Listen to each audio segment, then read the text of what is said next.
A primeiro momento, quando a gente recebe uma promessa de Deus, a gente se enche de ânimo, a gente se enche de esperança, de alegria, porque a gente sabe que nas promessas de Deus existe verdade. Mas o que acontece depois dessa promessa?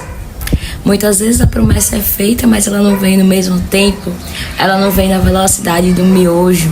E aí a gente desanima diante das circunstâncias que são totalmente avessas à promessa de Deus. Uma vez eu ouvi de uma amiga minha que quando a gente tá na escola, na faculdade, fazendo uma prova, o professor tá em silêncio, mas ele tá lá. A gente não tá sozinho. E a gente precisa lembrar disso, que no meio da prova, no meio do processo, Deus tá lá. Ele pode estar em silêncio, mas ele tá lá. E o que fazer quando a gente tá nesse meio? O meio onde de um lado é a promessa alcançada, do outro é a promessa, ainda como promessa. O meio parece ser sempre mais doloroso, mais difícil, mais solitário, mas é no meio onde Deus quer ver as nossas atitudes. O que a gente faz diante daquilo que a gente recebeu como promessa? Será que a gente continua respondendo às expectativas de Deus, sendo obediente, sendo confiante, independente das circunstâncias?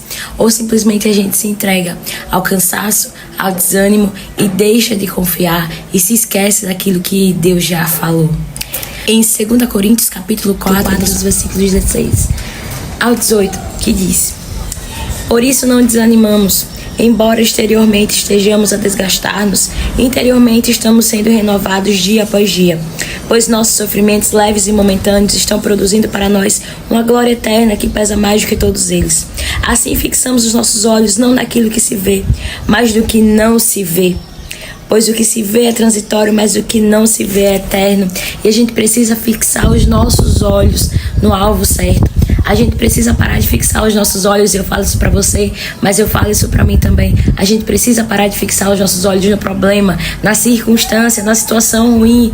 E a gente precisa fixar os nossos olhos naquele que resolve isso no simples estralar de dedos. É difícil, pode ser sim difícil, mas existe um Deus que é solucionador de problemas. Então, ainda que as circunstâncias adiante te causem medo, te paralisem, não pare no meio do processo. O meio é um lugar onde a gente acha que tudo tá parado. Acontece isso com você, acontece isso comigo.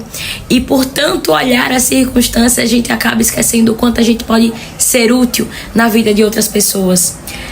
E aí a gente começa a perceber que não tá parado, a gente é que parou.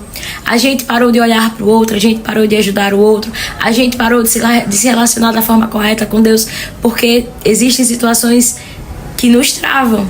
Mas a gente não pode travar, a gente não pode retroceder, a gente não pode estagnar. O meio não foi feito para que a gente pare, mas para que a gente continue, para que a gente chegue do outro lado. Então, se você estiver no meio de uma situação, de um processo, que esse meio, você se lembre que o meio não foi lugar para parada, o meio é lugar de continuidade. Então fixe os seus olhos no alvo correto, fixe os seus olhos em Deus, assim como 2 Coríntios 4 acabou de falar pra gente.